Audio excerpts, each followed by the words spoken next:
महाराज की जय। गणपति महाराज की जय। गणपति महाराज की जय। गणपति महाराज की जय।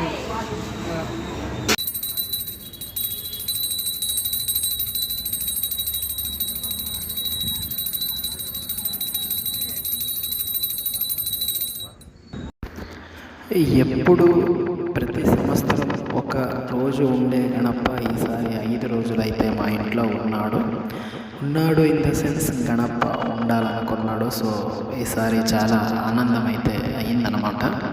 అలాగే ఇంకా 5 రోజులు ఎలా గడిచాయో తెలియదు, అయిపోయింది. ఇక గణపని వదిలే సమయం రానే వచ్చింది. సో అందుకే గణేష్కి చేయవలసిన చిన్న కార్యాలన్నీ చేస్తూ వదిలేకైతే వచ్చామన్నమాట.